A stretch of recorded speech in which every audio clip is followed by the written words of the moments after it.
sembah, selama hidupku ku sembah Kau Tuhan. Bersyukur, bersyukur, bersyukurlah, bersyukur karena kasih setiamu. Ku sembah, ku sembah, ku sembah dan ku sembah, selama hidupku ku sembah Kau Tuhan. Selama hidupku ku sembah Kau Tuhan. Selama hidupku ku sembah Kau Tuhan. Dari sorak-sorai kemuliaan bagi Tuhan. Kami bersyukur padamu Tuhan.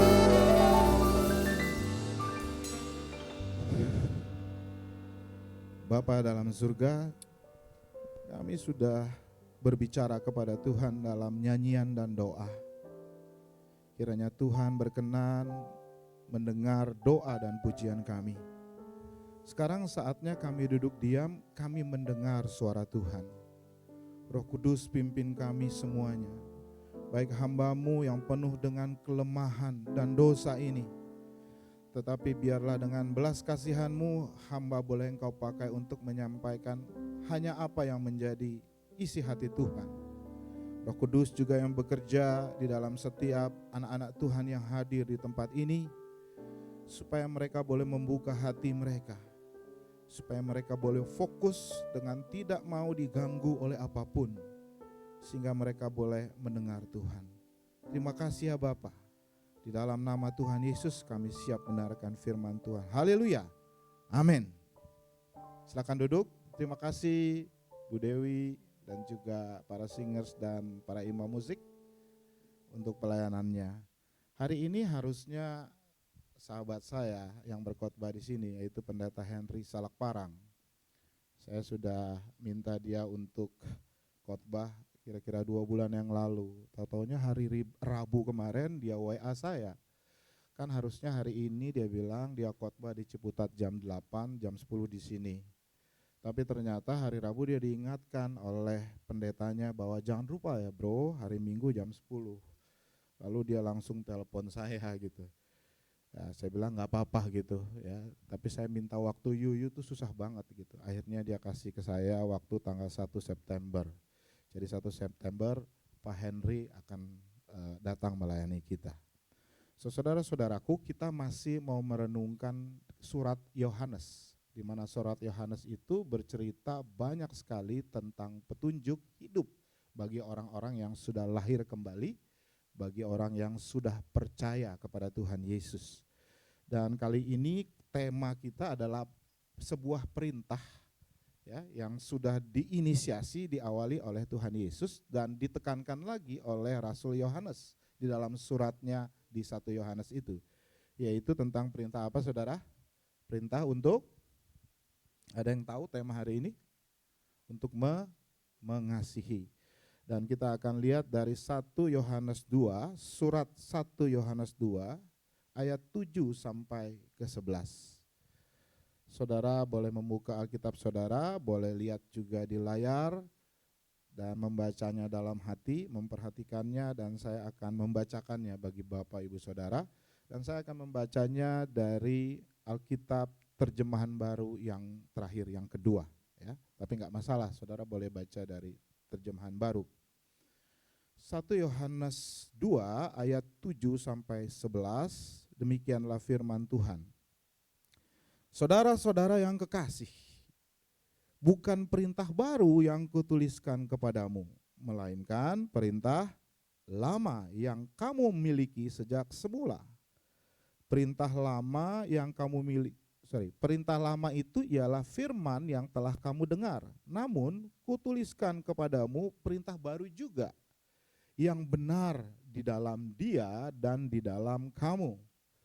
Sebab kegelapan sedang lenyap dan terang yang benar telah bercahaya. Ayat 9, siapa yang berkata bahwa ia ada di dalam terang tetapi membenci saudaranya, ia ada di dalam kegelapan sampai sekarang. Siapa yang mengasihi saudaranya, ia tetap tinggal di dalam terang dan di dalam dia tidak ada penyesatan. Namun, siapa yang membenci saudaranya, ia ada di dalam kegelapan dan hidup di dalam kegelapan. Ia tidak tahu kemana ia pergi, karena kegelapan itu telah membutakan matanya. Saudaraku, kitab Yohanes ini kalau kita baca dari awal sampai akhir, sebenarnya membuktikan, ini kan sebenarnya untuk jemaat Kristen ya, di Efesus dan di Asia Kecil. Jadi sebenarnya di dalam gereja itu memang ada dua macam jemaat. Atau gereja itu sebenarnya ada dua, yaitu gereja yang kelihatan, visible church, dan gereja yang enggak kelihatan. Gereja kelihatan yang seperti apa ya? Gereja yang ada orang-orangnya seperti kita ini. Tetapi gereja yang tidak kelihatan adalah gereja yang di dalamnya adalah orang yang sungguh-sungguh ada di dalam Kristus. Nggak kelihatan kan, kita kan nggak tahu ya, walaupun di dalam gereja. Dan kitab 1 Yohanes ini menceritakan atau mengajarkan kita sebenarnya tentang gereja yang sejati. Yaitu gereja yang merupakan kumpulan orang-orang jemaat-jemaat yang asli, yang benar-benar di dalam Kristus Yesus. Karena Tuhan Yesus bilang ada yang namanya ilalang, ada yang namanya gandum. Saudara ingat ayat itu. Lalu dia juga mengatakan, hati-hati, ada kambing, ada domba. So sebenarnya ini adalah sebuah realitas daripada gereja orang Kristen sejak zaman dahulu, sejak zaman Yohanes, ini abad ke-1 ditulis. Bahwa di dalam gereja itu ada yang namanya visible church, gereja yang kelihatan, tetapi ada juga yang enggak kelihatan. Dan perbedaannya sebenarnya jelas. Ya. Dan mungkin kita bisa melihat pada memulai dari diri kita sendiri.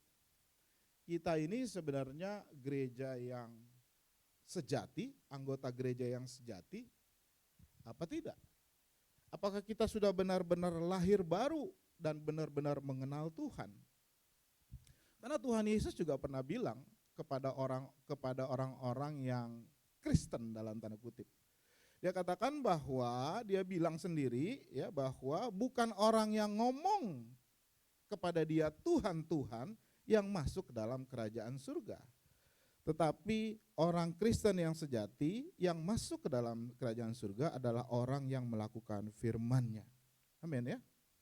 Saudara-saudaraku, bukan orang yang mengaku Kristus yang masuk ke dalam kerajaan surga, tetapi orang yang memiliki Kristus.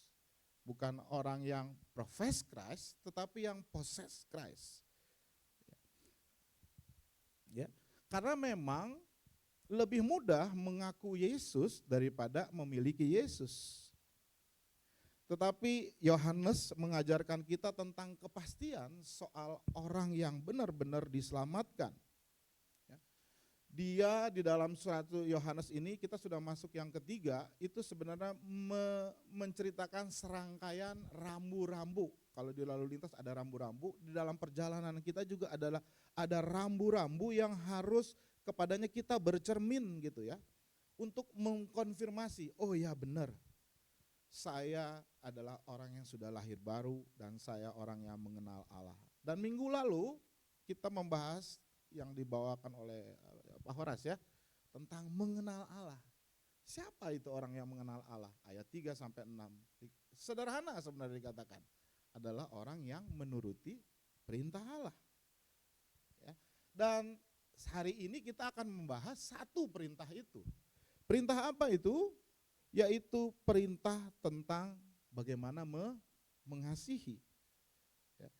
Jadi ayat 7 sampai 11 boleh ditampilkan mulai dari ayat 7 saja dulu. Ya, ini adalah sebuah perintah yang boleh menjadi sebuah alat uji buat kita semua. Apakah kita sudah sungguh-sungguh lahir baru dan memiliki Yesus, yaitu mematuhi perintah untuk mengasihi sesama saudaramu. sesama saudaramu di sini yang terutama adalah dengan saudara-saudara seiman. Ya, di dalam keluarga Allah. Dan kita tahu saudara bahwa kita ini semua ada di dalam keluarga Allah, amin.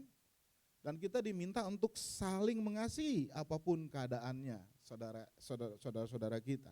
Mengasihi dengan saudara seiman. Dikatakan jadi jika saudara dan saya tidak mengasihi sesama, itu sebenarnya sebuah konfirmasi bahwa kita sebenarnya bukan anggota keluarga Allah. Mungkin kita keluarga yang lain kalau kita tidak bisa mengasihi sesama kita. Dan di dunia ini namanya keluarga hanya dua, yaitu keluarga Allah dan bukan keluarga Allah. Berarti keluarga siapa? Setan, keluarga setan. Ya. Atau keluarga orang-orang yang tidak mengenal Allah. Dan jadi saudara-saudaraku, hari ini perintah mengasihi itu adalah sebenarnya ujian yang penting buat kita. Kasih itu adalah sesuatu yang penting. Cara mengasihi, perintah mengasihi adalah sesuatu yang penting. So, di sepanjang renungan ini, saudara terus memeriksa diri, apakah saya sudah mengasihi dengan benar? Kalau saya sudah mengasihi sesama kita dengan benar, maka dengan demikian kita adalah keluarga Allah. Karena perintah mengasihi ini pun sangat ditekankan oleh Tuhan Yesus sendiri. Dia bilang ini adalah perintah yang penting. Yaitu dikatakan kasihilah Allah dengan segenap hatimu dan kasihilah sesamamu seperti diri sendiri. Ya. Coba kita buka Matius 22 ayat 37 sampai 40. Ini adalah perintah Tuhan Yesus.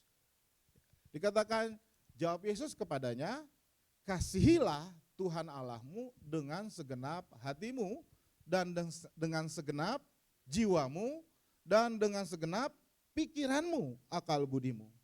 Dan hukum yang kedua, itulah ya hukum yang pertama dan yang terutama. Nah, Tuhan Yesus katakan ini adalah hukum yang pertama dan terutama. Berarti ini adalah hukum yang penting. Next. Lalu dikatakan dan hukum yang kedua yang sama dengan itu ialah kasihilah sesamamu manusia seperti dirimu sendiri. Jadi sekali lagi saudaraku, perintah mengasihi buat Yesus ini adalah perintah yang pertama dan yang utama. Oleh karena itu kita sebagai pengikut Kristus, sebagai orang Kristen yang sejati, itu pasti bertumbuh di dalam mengasihi Allah dan sesama. Enggak stuck atau berkurang. Orang Kristen yang sejati, orang yang percaya kepada Allah, hidupnya itu akan bertumbuh. Bukan menciut, tapi dia akan bertumbuh di dalam kasih. Berarti di dalamnya bertumbuh di dalam kemurahan, kebaikan kepada orang lain, kesabaran, apalagi, dan seterusnya. Kalau kita kembali ke ayat 7 lagi, dikatakan ini adalah sebuah perintah. Ya. Dikatakan gini, saudara-saudara yang kekasih. Nah, dia lagi mau berkhotbah tentang kasih, tapi dia sudah mewujudkan kasih itu. Makanya dia bilang kepada jemaat, dia bilang, saudara-saudara yang kekasih. Dikatakan bukan perintah baru yang aku tuliskan kepadamu. Berarti ini adalah perintah yang sudah pernah diajarkan sebelumnya. Ya kan? Yesus kan waktu dia hidup sudah mengajarkan yang sudah kita lihat tadi di dalam Matius 22. Ya. Jadi ini sebenarnya adalah pengajaran yang sudah pernah diketahui orang Kristen, bahkan ini adalah pengajaran yang paling pertama, paling awal. Ya, jadi masih elementary. Tetapi yang paling pertama itu adalah paling mendasar dalam hidup orang Kristen. Ya. Itu sebabnya dikatakan, dia bilang apa? Yang tulis saudara-saudaraku kasih, ini bukan perintah baru, melainkan perintah lama. Yang sudah ada pada mulanya. Jadi saudaraku, ketika orang baru saja convert menjadi Kristen atau lahir baru, maka perintah yang pertama apa? Ya ini, yaitu perintah untuk mengasihi Allah dan juga mengasihi sesama. Dan ini yang pertama kali diajarkan oleh para rasul ketika mereka menginjil dan banyak orang bertobat. Bahkan di dalam perjanjian lama ini juga adalah perintah yang paling awal. Kalau kita baca di dalam Ulangan 6 ayat 5, ini yang disebut dan terkenal sampai sekarang, ya. Ayat 4-nya bisa ke ayat 4-nya, ini yang namanya Shema Israel. Dengarlah Israel. Dikatakan kasihilah Tuhan Allahmu, ya, dari ayat 4. Boleh ayat 4 enggak apa-apa. Dengarlah hai orang Israel, ya, Shema Israel. Tuhan itu Allah kita, Tuhan itu Esa. Yahweh Elohenu, Yahweh Ehad.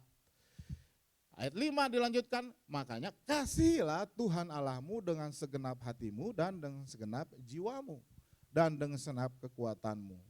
Ya, ini adalah Shema Israel. Sampai sekarang, ya, di pintu rumah orang Israel itu ada namanya apa ya? Nah, saya lupa namanya, kuza atau apa? Itu ada tabung kecil yang isinya adalah perkamen atau lembaran kecil. Dan isinya adalah Shema Israel. Jadi ini adalah perintah yang lama kata Yohanes karena memang di dalam Ulangan sudah diperintahkan.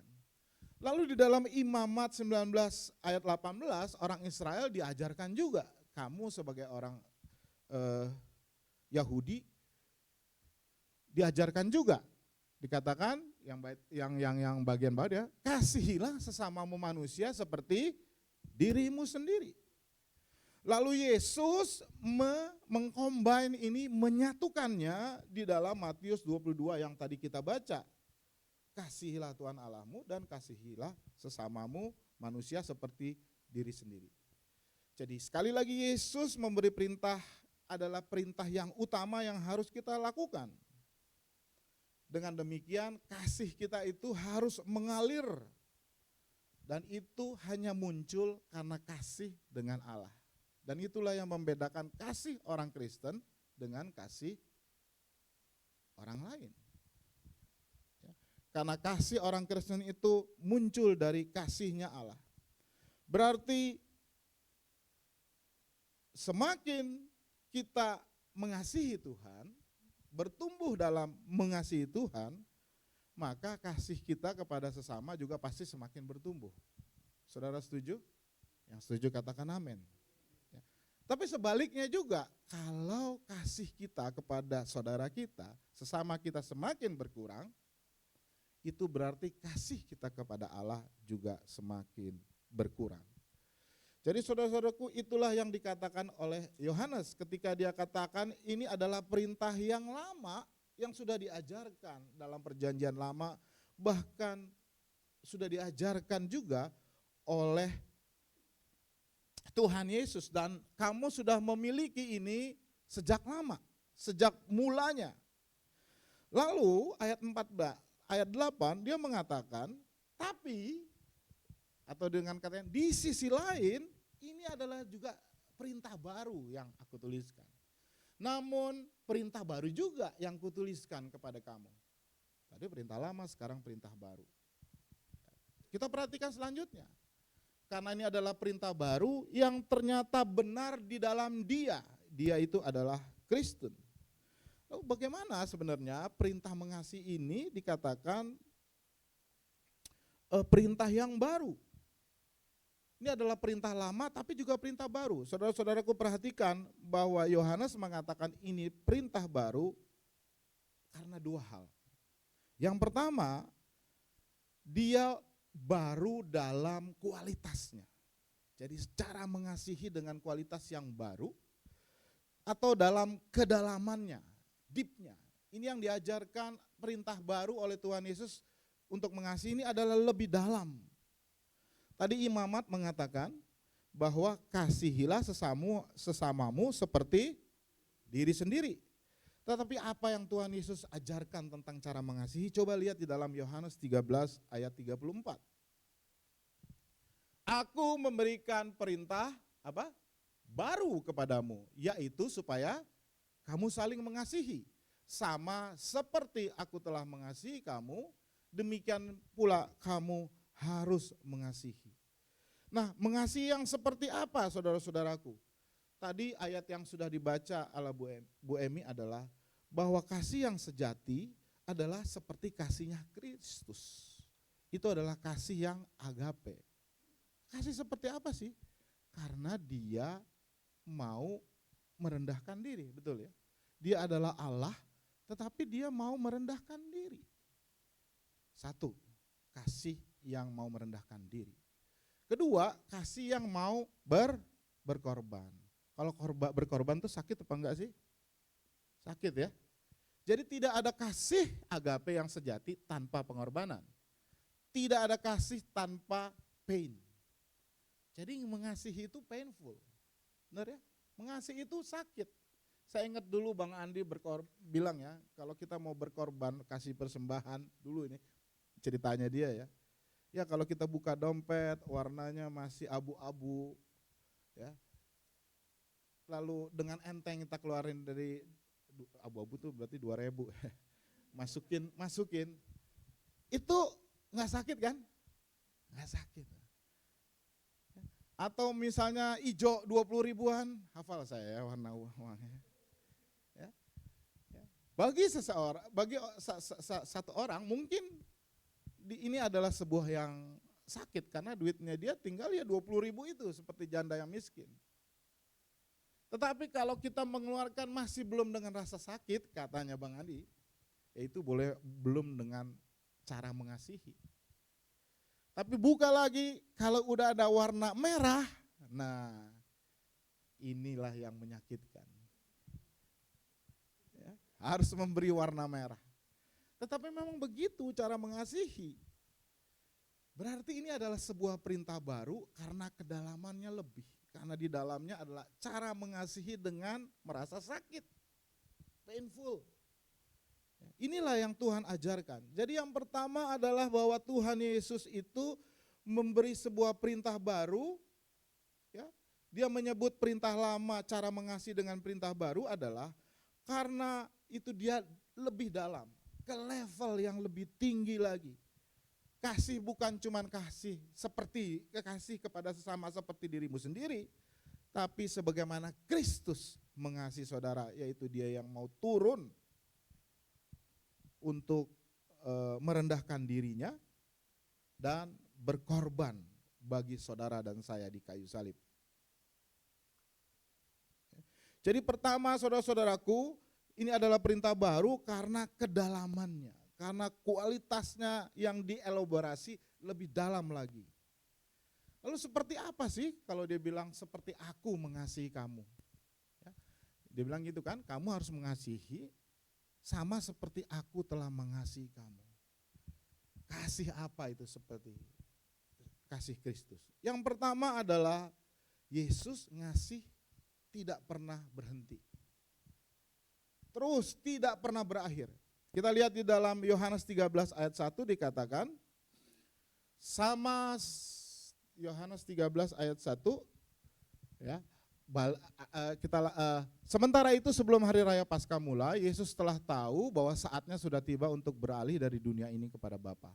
Sama seperti ia senantiasa mengasihi murid-muridnya, demikianlah sekarang ia mengasihi mereka sampai pada kesudahannya. Artinya sampai kesudahan bumi. Artinya kasih Yesus itu tidak pernah berakhir. Amin. Dan cara ini juga sebenarnya yang Tuhan miliki. Ya, harus kita usahakan. Ada orang yang mengasihinya berhenti, suami istri misalnya. Ketika dia berpisah dan bercerai, kasihnya berhenti, benar ya.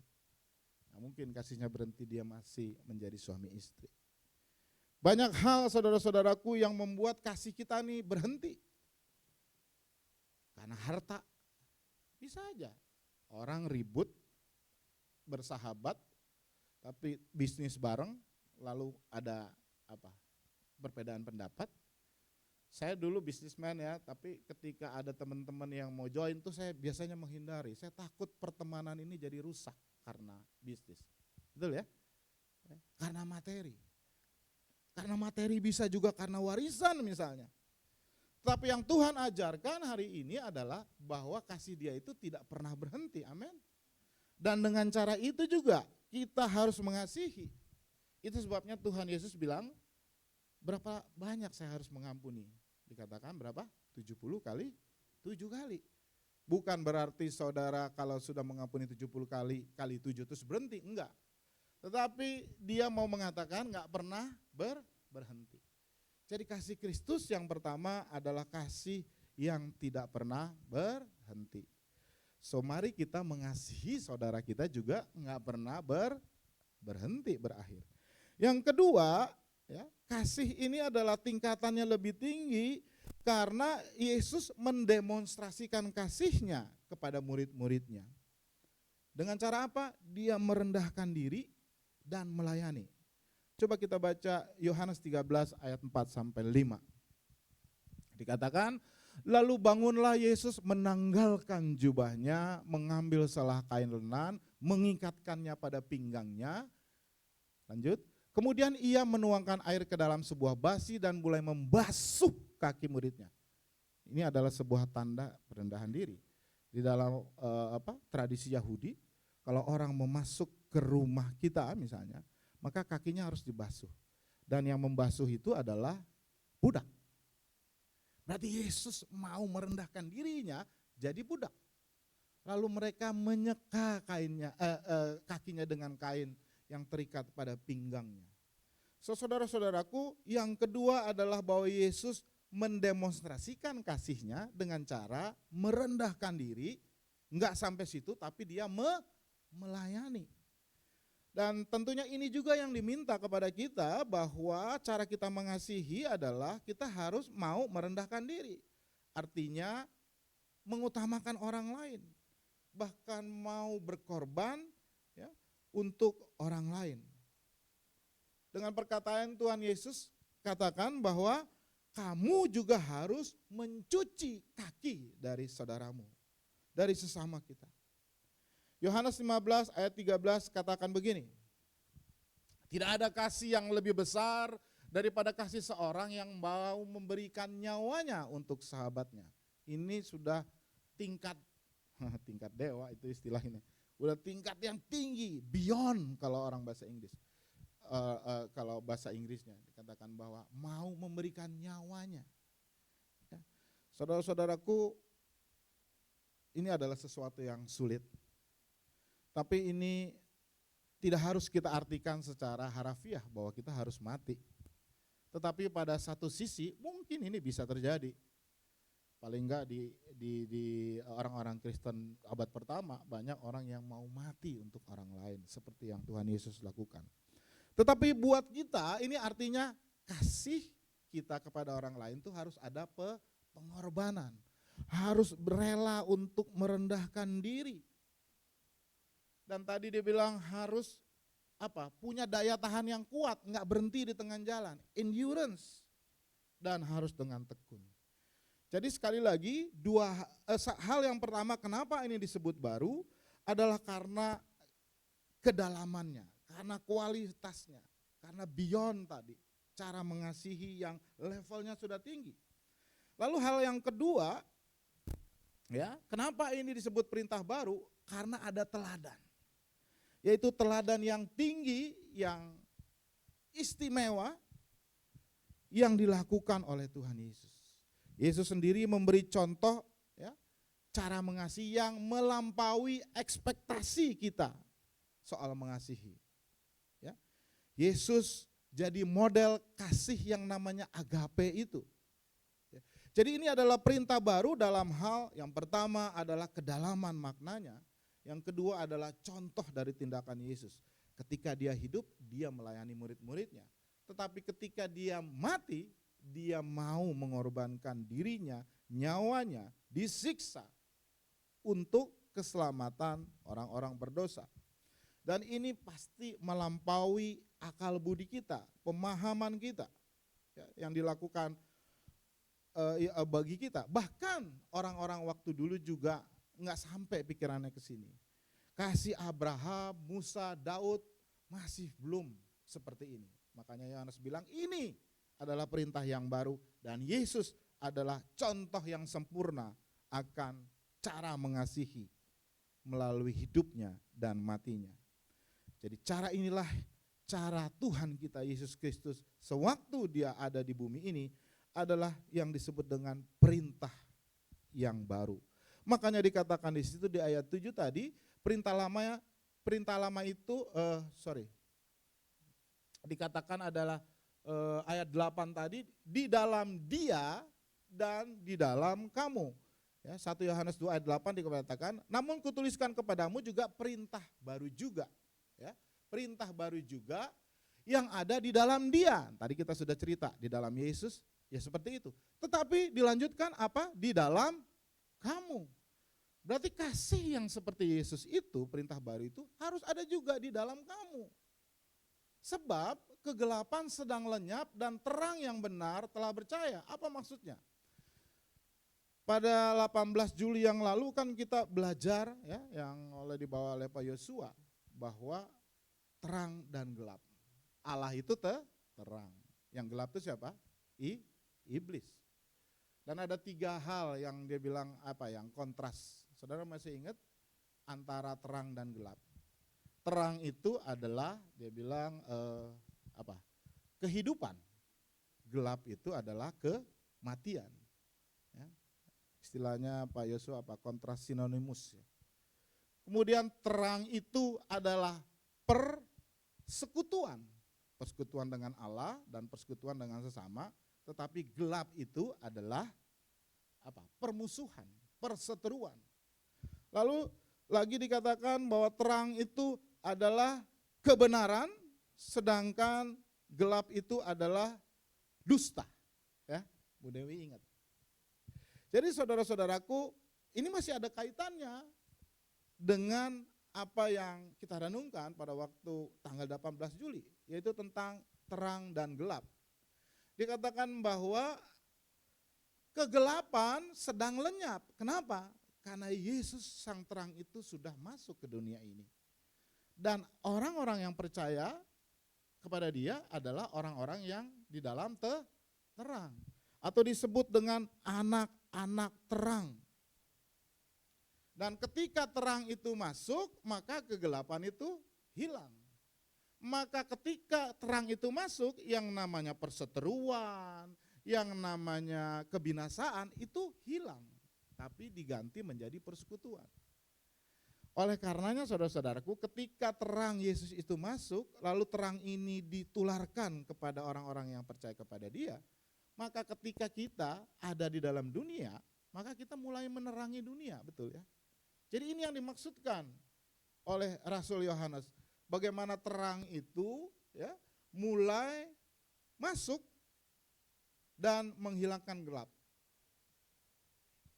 Lalu ayat 9 dikatakan, ya, siapa yang berkata bahwa ia adalah dalam terang, tetapi membenci saudaranya, ia ada di dalam kegelapan sampai sekarang. Nah, kembali lagi soal terang dan gelap. Salah satunya adalah kalau orang masih membenci saudaranya, sesungguhnya dia belum di dalam terang. Dia masih di dalam gelap sampai sekarang. Saudara-saudaraku, ini sebenarnya adalah sebuah sebuah pernyataan yang menyatakan ada orang yang Kristen yang palsu dan ada orang Kristen yang asli. Yang palsu yang seperti apa? Ya yang membenci saudaranya, dikatakan seperti itu. Siapa yang berkata bahwa ia dalam terang, ya, tetapi ia membenci saudaranya, dia masih dalam kegelapan. Ayat 10, siapa yang mengasihi saudaranya, ia tetap tinggal di dalam terang dan tidak ada penyesatan di dalam dia. Ya. Kalau di dalam bahasa Inggrisnya stumbling, berarti kalau orang yang di dalam terang, maka dia tidak tersandung dalam hidupnya, dalam perjalanan hidupnya. Ya jelas ya saudara-saudaraku ya, kalau ruangan ini gelap, saudara berjalan, saudara akan tersandung. Begitupun secara rohani, kalau kita masih di dalam gelap, maka kita akan tersandung oleh siapa aja, dengan perbuatan salah, dengan membenci, bahkan bisa tersandung oleh penyesatan-penyesatan. Ya. Tetapi dikatakan ayat 10, siapa yang mengasihi saudaranya, ia tetap tinggal di dalam terang, ayat 11 ya, namun siapa yang membenci saudaranya, ia ada di dalam kegelapan dan hidup di dalam kegelapan, Dan ia tidak tahu kemana pergi karena kegelapan itu telah membutakan dia. Jadi saudara-saudaraku, sebagai inti ini sebenarnya berbicara tentang yang original dan yang KW. Gitu ya. Orang bisa mengatakan, kan dia bilang siapa yang berkata? Nah, orang bisa ngomong. Tetapi dikatakan dia berkata bahwa dia dalam terang tapi dia masih membenci saudaranya, maka dia sebenarnya bukan orang Kristen yang asli, yang original, tapi adalah orang yang KW, palsu.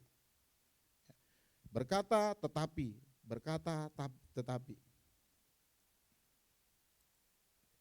ya. Jadi oleh karena itu maka tadi ada tiga kontra yang dikatakan oleh Pak Yosua di tahun 18, bahwa yang namanya terang dan gelap itu artinya perbandingan antara kehidupan dan kematian, persekutuan dengan perseteruan, kebenaran atau dengan dusta. Tapi hari ini ada satu lagi tambahan yang kita pelajari, yaitu antara terang dan gelap adalah tentang mengasihi dan membenci. Orang yang mengasihi berarti dia adalah anak-anak terang, orang yang membenci berarti dia adalah orang yang masih dalam kegelapan. Jadi saudara-saudaraku, kita tidak mau terjebak menjadi seorang Kristen yang palsu, yang hanya ngomong aja, cuman berkata, tetapi tidak ada tindakan nyata, tidak ada bukti dalam hidup kita. Karena sesungguhnya kalau nggak ada bukti, kita masih hidup dalam kegelapan. Kita masih hidup di luar Kristus, atau jangan-jangan kita belum lahir baru. Jadi saudara-saudaraku, kasih yang merupakan perintah baru ini, saya ulang lagi, adalah kasih Allah di dalam Yesus Kristus yang disebut dengan agape, yaitu kasih yang dalam, kasih yang di luar kemampuan pikiran manusia, yang beyond. Kasih yang tadi satu tidak pernah berakhir, kasih yang terbukti di dalam tindakan, kasih yang mau merendahkan diri, kasih yang mau melayani, dan kasih yang mau berkorban. Amin. Saudara siap untuk melakukan itu? Amin, Om. Saya enggak siap untuk melakukan itu. Sesungguhnya tidak ada satu orang pun yang sanggup melakukan itu. Benar enggak? Itu realitas saudara-saudaraku. Bagaimana saudara bisa mengasihi orang yang, kalau saya dulu beberapa tahun yang lalu, yang pernah memenjarakan saya. Padahal saya benar. Terus saya suruh mengasihi dia. Enggak bisa. Bahkan di dalam Alkitab,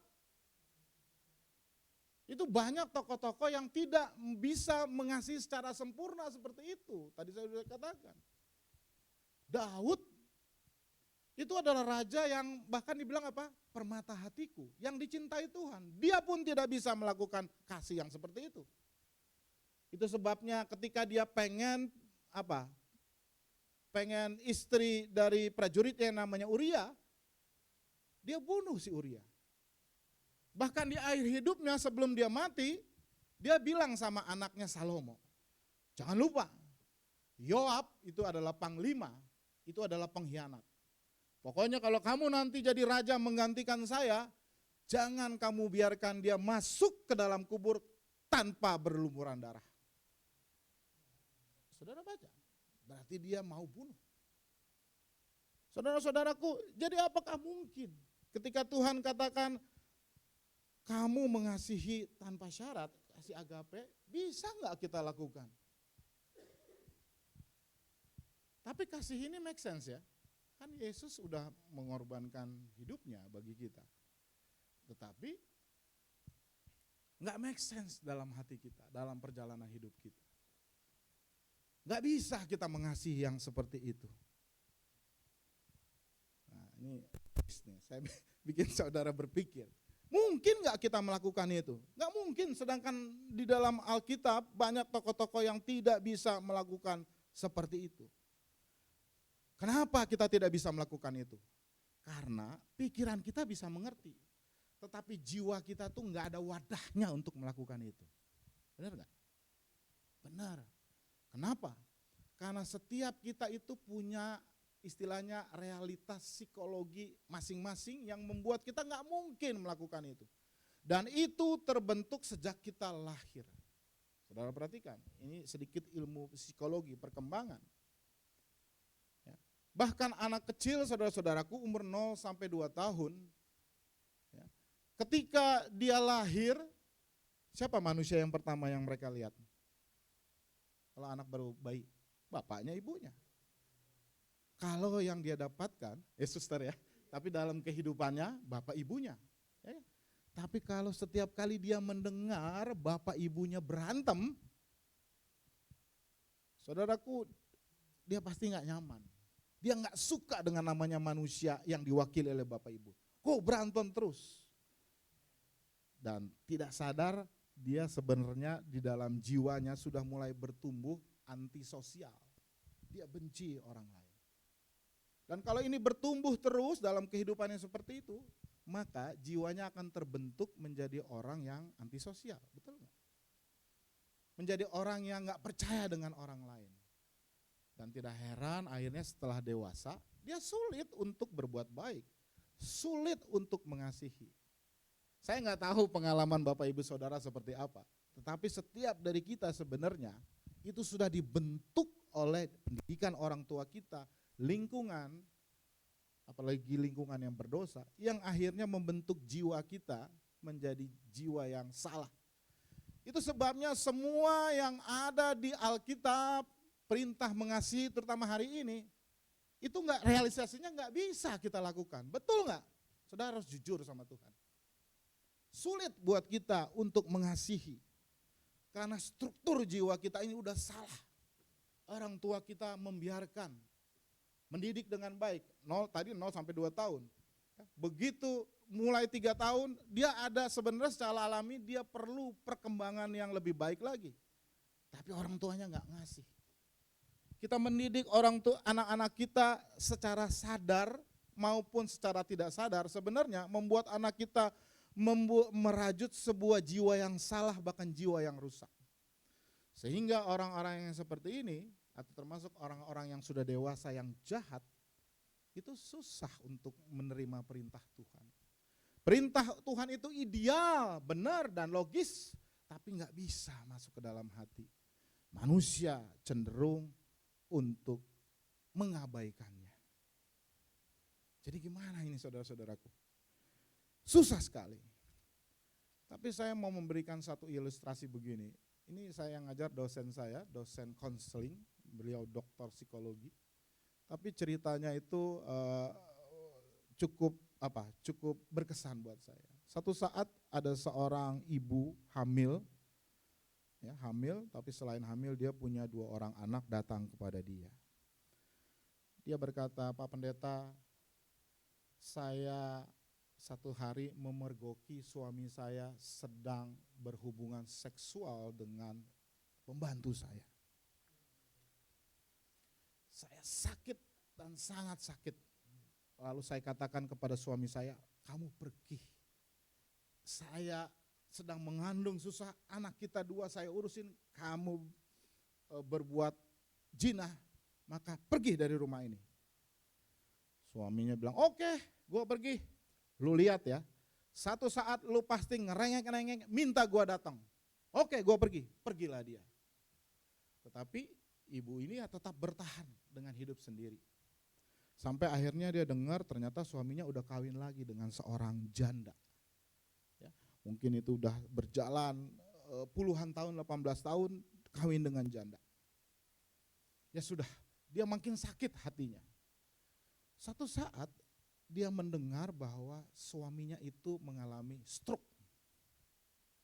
Dan janda yang dia kawinin gak mau ngurusin dia lagi. "Kamu pulang aja ke rumah orang tuamu. Karena saya tahu kamu gak mungkin pulang ke rumah istrimu yang asli yang pertama." Lalu singkat cerita pulanglah dia ke rumah orang tuanya, mamanya di kampung. Mamanya itu udah tua dan sakit-sakitan juga. Sehingga boro-boro mengurus anaknya yang stroke ini. Ngurus dia sendiri aja sulit. Akhirnya laki-laki ini dalam kondisi stroke dia tidak nyaman. Ya, Akhirnya dia mengambil keputusan, dia menelepon istrinya. Dia tanya, "Ma, boleh nggak aku kembali kepadamu?" Sudah 18 tahun lebih. Apa ini Tuhan? Dia bilang. Masa dia yang sudah menyakiti saya, dia mau kembali lagi kepada saya. Lalu dia bertanya kepada dosen saya, "Pak Pendeta," dia pendeta juga, "apa yang harus saya terbuat?" Waduh, Pak Pendeta itu bingung. Ya, pendeta yang tahu psikologi dengan pendeta yang tidak belajar psikologi itu biasanya ada beda. Kalau orang yang rohani, yang teologi, mungkin kayak saya, "Kamu harus terima, kamu harus mengampuni, ini adalah perintah Tuhan." Tapi apa yang dikatakan sama dosen saya itu, pendeta, doktor, waduh saya nggak tahu ya. Ya, karena dia tahu realitas psikologi orang, nggak mudah untuk suruh balik begitu. Loh, kok bagaimana sih Pak Pendeta? Masa saudara pendeta, Bapak Pendeta nggak tahu apa yang harus saya lakukan terhadap permintaan suami saya? Lalu dia katakan begini, terus terang saya nggak tahu melihat kondisimu seperti itu. Tapi saya mau bertanya begini, menurut kamu Yesus tuh maunya apa? Wah, Pak Pendeta jangan bawa-bawa Yesus dong. Susah jawabnya. Loh, saya kan pendeta. Boleh dong saya ngomong tentang Yesus. Kamu nanya kan sama pendeta. Saya nggak tahu. Tapi tanya sama Tuhan Yesus. Doa, maunya Tuhan Yesus itu apa? Lalu si ibu ini diam sebentar, lalu dia menangis. Dia katakan, "Iya Pak Pendeta, saya tahu Tuhan Yesus maunya saya mengampuni." Nah, benar saudara, besoknya dengan sangat berat hati terpaksa dia telepon suaminya, dia bilang, "Oke, gue jemput lu." "Gue benci sama lo, tapi gue jemput." Dengan terpaksa dia jemput, taruh ke rumahnya, dia urusin. Dia urusin makannya, mandinya, dan maaf, beraknya dia yang bersihin semuanya. Aduh, dia bilang, "Tuhan, aku benci sama orang ini. Sudah berjalan berapa lama pun saya melayani, bukan berarti saya mengasihi dia. Saya benci dengan orang ini." Ajaib saudara ya. Dia benci tapi dia harus melakukan semuanya itu. Saudara-saudaraku, dengan kekuatan sendiri kita tidak mampu mengasihi orang lain seperti ibu ini. Amin. Tetapi kalau kita membuka diri, Allah akan memberikan kesempatan. Akan memberikan anugerah untuk melakukan segala sesuatu yang tidak pernah saudara pikir. Amin. Beberapa waktu kemudian akhirnya laki ini dibaptis. Ya, rupanya dia mungkin Buddha, dia dibaptis. Lalu beberapa bulan setelah dibaptis, orang ini mati. Ya. Wanita ini, ibu ini jujur, "Saya benci banget sama dia. Tapi kenapa saya lakukan ini semua?" Dan sekarang dia datang lagi kepada pendeta, dosen saya itu, dia katakan, "Setelah suamiku meninggal, aku baru mengerti. Aku sebenarnya nggak punya kasih Allah. Itu sebabnya sulit buat aku mengampuni dia, apalagi ngurusin dia. Tetapi ternyata Tuhan anugerahkan itu kepada saya." Kenapa? Saya ingat, karena ternyata saya pernah minta sama Tuhan kasih anugerah buat saya. Jadi saudara-saudaraku, itu yang dikatakan bahwa kita harus mengasihi mengasihi sesama sama seperti Allah mengasihi kita. Dan itu tidak mungkin kalau kita tidak minta. Di kalangan saudara saya sendiri ada, masih tante saya, juga begitu saudara-saudaraku. Suaminya ternyata baru ketahuan sudah lebih dari 5 tahun punya istri lagi. Karena dia dari ibu ini, dari tante ini nggak punya anak. Dan orang Batak biasanya kan anak itu penting. Sehingga akhirnya dia kawin dengan sekretarisnya yang non-Kristen, lalu ditinggal di satu kota, lalu punya anaknya 3. Tapi lucunya itu baru ketahuan belakangan. Begitu keluarga dari tante ini tahu, ya, semua kakak adiknya katakan cerai. Karena ini sudah mempermalukan keluarga kita, keluarga Batak. Bahkan dia datang ke pendeta. Pendeta dari suku tertentu juga, pasti dari suku Batak. Dengan cara yang halus dia katakan, rasanya tidak ada yang harus dipertahankan. Tapi apa yang dilakukan oleh ibu ini, saya juga nggak mengerti. Dia sudah cukup umur lah, mungkin 63 tahun, 65 tahun. Dia tetap tidak mau menceraikan. Suaminya itu datang dan pergi, ya tentu dia lebih banyak di istri keduanya, karena anaknya ada 3.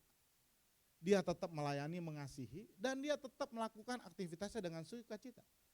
Dan puji Tuhan, dia sampai sekarang tuh sehatnya luar biasa, sukacita tuh. Kalau saya ngelihat di grup gitu ya, di WA,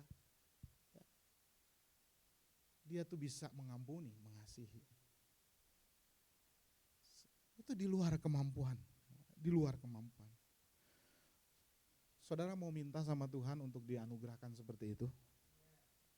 Kasih itu bukan soal salam-salaman, bukan soal shalom, apa kabar, tapi kasih itu adalah yang berasal dari kasih Allah.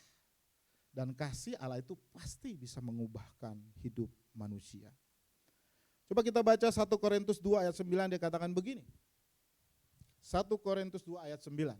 Tetapi seperti ada tertulis, apa yang tidak pernah dilihat mata, yang tidak pernah didengar oleh telinga, yang tidak pernah timbul di dalam hati manusia, semua disediakan Allah bagi mereka yang mengasihi Dia. Saudara-saudaraku, kita mungkin nggak mampu untuk mengasihi, betul? Apalagi struktur jiwa kita nih yang udah rusak. Saya nih udah 57 tahun. Di sini banyak orang berobat jalan ya. Sari, Om Beni. Jangan ketawa dulu, saya juga berobat jalan. Karena saya belum sehat secara rohani. Saudara masih berobat jalan nggak kalau ke gereja? Ya, apa saudara sudah sehat jasmani rohani? Enggak. Kalau enggak, paling tidak saya merasa bahwa setiap saya datang, saya itu lagi berobat jalan. Jadi kita semua sebenarnya nggak punya kemampuan, hati kita ini nggak punya wadah untuk melakukan itu. Tapi Tuhan katakan, apa yang nggak pernah kita lihat, apa yang nggak pernah kita dengar, apa yang nggak pernah timbul dalam hati, itu Tuhan sediakan. Masalahnya saudara mau minta apa enggak? Kita tidak mampu mengasihi kalau kita tidak minta anugerah. Saudaraku, ayat ini bukan soal berkat, bukan soal materi. Ketika kita menyanyikan apa yang tak, nanti kita nyanyi itu ya Bung Kena ya. Itu bukan soal nggak pikir ternyata saya bisa sembuh, bukan berpikir bahwa aduh saya sekarang susah, tau-taunya nggak pikir tiba-tiba datang berkat, bukan soal itu. Ini adalah soal apa yang nggak pernah kita pikirkan, apa yang nggak bisa kita lakukan, termasuk soal mengasihi, tapi itu yang sudah Tuhan sediakan. Saudara mau minta nggak? Saudara saat ini ada kesulitan nggak untuk mengasihi? Tuhan berkata, wahai anak-anakku, jemaat Grip, aku mau memberikan kuasa untuk mengasihi yang kamu nggak punya. Dan sebagai anak-anak Tuhan, mari kita datang kepada Tuhan. Kita bersyukur kepada Allah atas kasih-Nya kepada kita. Tapi kita juga minta, tolong Tuhan, anugerahkan saya yang punya jiwa yang udah rusak ini, karena didikan, karena lingkungan, untuk tetap bisa mengasihi, untuk tetap bisa melakukan apa yang melampaui pikiran, yang gak pernah timbul di dalam hati. Mau saudara minta? Berdoalah, meminta kepada Tuhan. Kita berdoa. Bapa dalam surga, kami sadari bahwa kami sungguh-sungguhnya gak mampu ya Tuhan untuk melakukan perintah yang baru. Mengasihi Tuhan, mengasihi sesama apalagi. Ketika kami bertemu dengan orang yang menyakiti hati kami, baik secara verbal maupun secara tindakan. Ketika kami di tempat pekerjaan, kami dihambat untuk naik ke atas. Kami di nomor 3-4 daripada orang lain yang mungkin prestasinya lebih jelek dari kami. sulit buat kami untuk mengasihi dia. Ketika keluarga kami begitu jahat, sebagai anak kami, sebagai orang tua kami, bahkan sebagai suami atau istri, berbuat sesuatu yang sungguh membuat kami sakit. Dan hanya ada satu sikap yang wajar sebenarnya, kami benci mereka. Tapi Tuhan anugerahkan kepada kami kemampuan, sebagaimana yang sudah Engkau janjikan. Beri kekuatan bagi kami ya Tuhan, untuk mampu mengasihi sesama kami. Dengan cara yang tidak dapat kami pikirkan, dengan cara yang tidak pernah kami dengar, dengan cara yang tidak pernah timbul di hati kami. Roh Kudus, tolonglah kami. Tolonglah kami. Kami butuh anugerah Tuhan. Di dalam nama Yesus kami berdoa. Amin.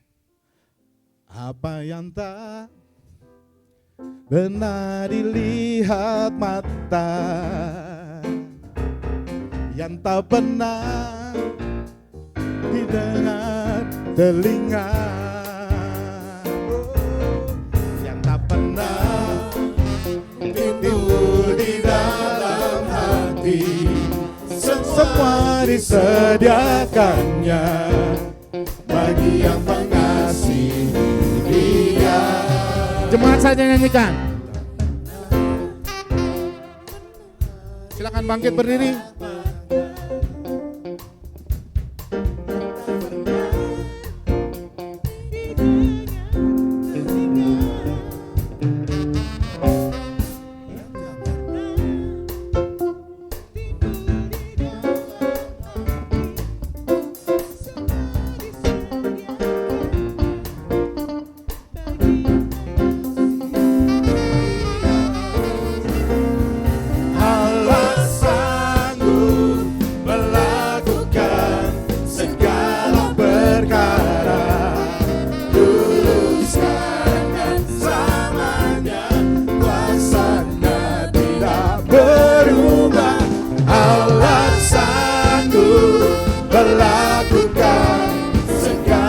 Perkara luruskan selamanya, kuasanya tak berubah. Nyanyikan lagi dengan iman, katakan Allah sanggup. Allah sanggup